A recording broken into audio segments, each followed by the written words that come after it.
Right CM Revanth Reddy ఇవాళ వరంగల్ హుస్నాబాద్ వరద ప్రభావిత ప్రాంతాల్లో ఏరియల్ సర్వే చేపట్టనున్నారు. తుఫాను ప్రభావిత జిల్లాలో యుద్ధ ప్రాతిపదికన సహాయక చర్యలు చేపట్టాలని సీఎం అన్ని జిల్లాల కలెక్టర్లకు ఆదేశాలు జారీ చేశారు.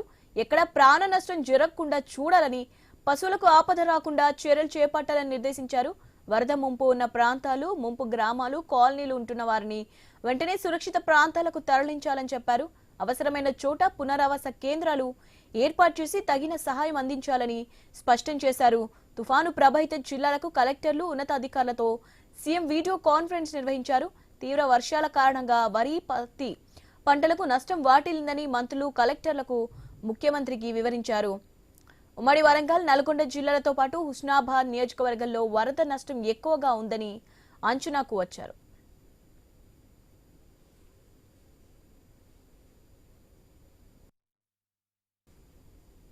రాష్ట్రంలో ఈసారి 80 లక్షల టన్నుల ధాన్యం కొనాలని ప్రభుత్వం లక్ష్యంగా పెట్టుకుందని, అందుకు తగినట్లుగా పౌర సరఫరాల విభాగం కట్టుదిట్టంగా చర్యలు చేపట్టాలని సీఎం ఆదేశించారు.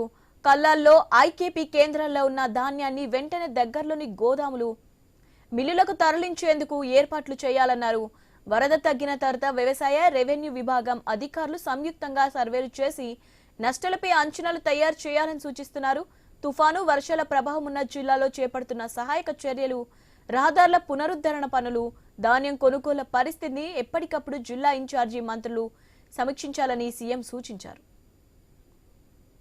రైట్, దీనికి సంబంధించి అప్డేట్స్ తెలుసుకుందాం. మా ప్రతినిధి ప్రశాంత్ ఉన్నారు. ప్రశాంత్, దీనికి సంబంధించి అప్డేట్స్ ఏంటి?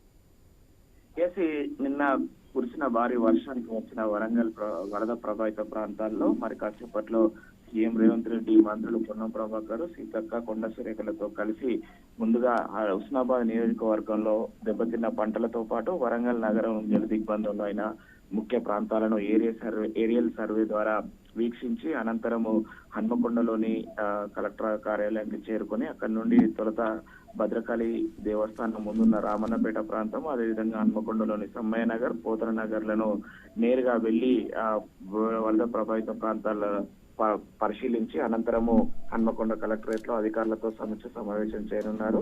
అయితే ఒక్కసారిగా ప్రకృతి విపత్తు నుంచి అయితే ఎవరో ఏం చేయలేం, కానీ నగరంలో వస్తున్నటువంటి జల దిగ్బంధానికి సంబంధించి అయితే ఎలాంటి ప్రణాళికలతో ముందుకు వెళ్తే ఈ యొక్క జల ప్రళయాన్ని వరంగల్ మహానగరం నుంచి కాపాడవచ్చు అనే ఆ యొక్క విషయంలోనైతే పూర్తిగా సమీక్షించి అధికారులకు దిశ చేసి రానున్న రోజులలో వరద నివారణకు కట్టుదిట్టమైన ఏర్పాట్లు చేసేలాగా మార్గనిర్దేశం చేయనున్నట్లు మనకు తెలుస్తుంది. అయితే ముఖ్యంగా ఆ మెంతా తుఫాన్ ఎఫెక్ట్ అయితే వరంగల్ నగరాన్ని అతలాకుతలం అయితే చేసింది. ఇప్పటికీ ఇంకా 80 కాలనీలన్నీ కూడా జల దిగ్బంధంలో వరద పోయినా కూడా ఆ బురదమయమైన పరిస్థితి అయితే ఉంది.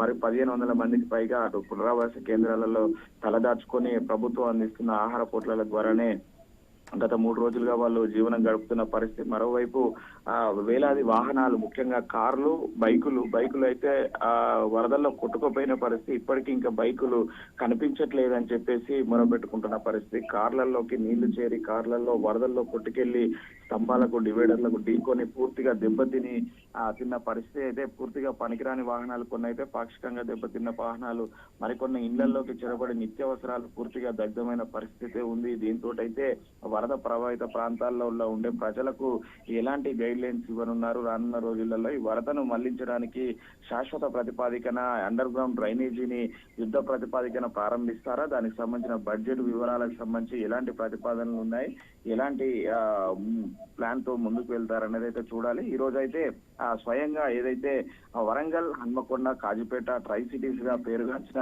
వరంగల్ మహానగరంలో వర్షం పడితే చాలు వరద ఉధృతితోటి ఎప్పుడు ఏ కాలనీ మునుగుతుందో తెలియని పరిస్థితి. అయితే సహజంగా మునిగేటువంటి కొన్ని కాలనీలు ఏవైతే ఉన్నాయో లోతట్టు ప్రభావిత ప్రాంతాలకు సంబంధించి వాటికి ఆల్టర్నేటివ్ వేస్ ఏదైతే ఉందో వాటన్నిటిని కూడా పరిశీలించి ముఖ్యంగా తక్షణమే అవన్నిటిని కూడా ఎంక్రోచ్మెంట్స్, ముఖ్యంగా నాలాలపైన ఎంక్రోచ్మెంట్స్ ను తరలించాలని చూస్తున్నారు. దీంతో అయితే సీఎం రేవంత్ రెడ్డి ముందు అధికారులు, ఇటు కార్పొరేషన్, కలెక్టర్లు ఎలాంటి ప్రతిపాదనలతో ముందుకు వెళ్తారో చూడాలి. Right, thank you.